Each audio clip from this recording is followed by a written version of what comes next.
Hello, it's Miss Dom, and today I want to talk about an artist named Vollis Simpson.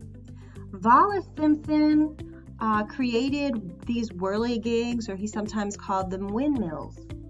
So we're going to take a look at some of his windmills or whirligigs that are in Wilson, North Carolina, and I'm going to tell you a little bit about Vollis, and then if you like, you can create your own pinwheel or windmill using the directions on this slide below.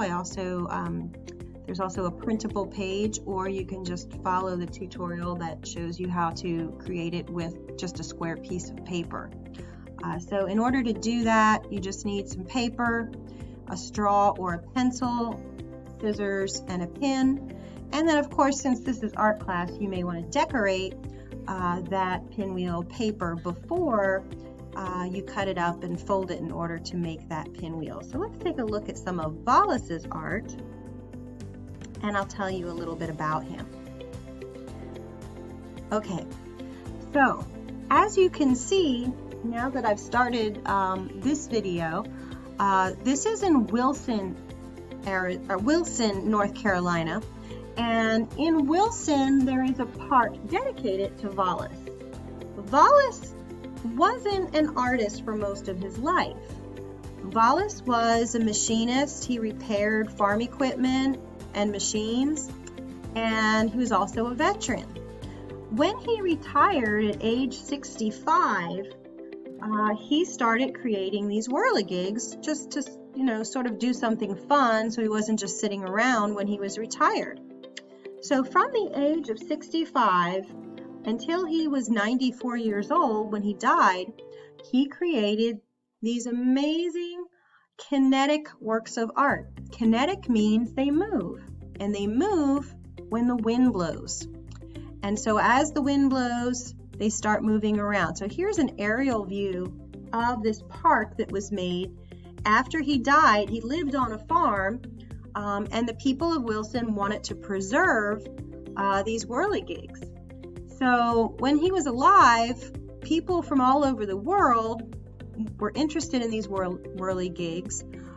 We have some here in Cary. If you look on the slide on the right, you'll see some nearby that you can visit.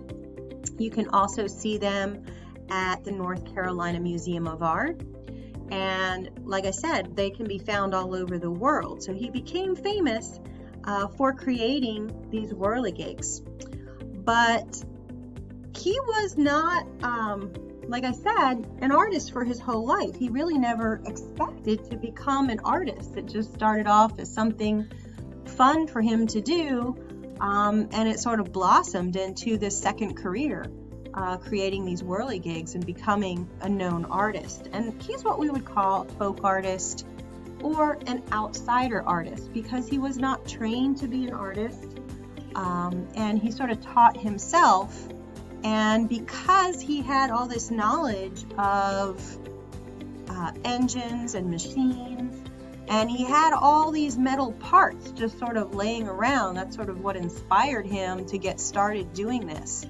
Is that throughout his career fixing machinery, he had all these gears and metal pieces, and he started just by recycling them and creating these whirligigs, and that sort of took off and became what we are now seeing. And so again, after his death, the town wanted to honor him and create this park that you can go visit. It's a day drive if you want to go with your family and visit, or like I said, you can see them closer to home here in Cary and also at the Art Museum. So Vollis Simpson is an example of what we would call a folk artist or an outsider artist, and he created these amazing whirligigs, and you can go see them. They're not too far away.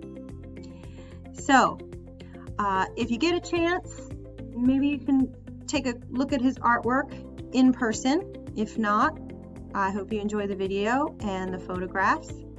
And why don't you try making your own kinetic art or wind-driven art by making a pinwheel.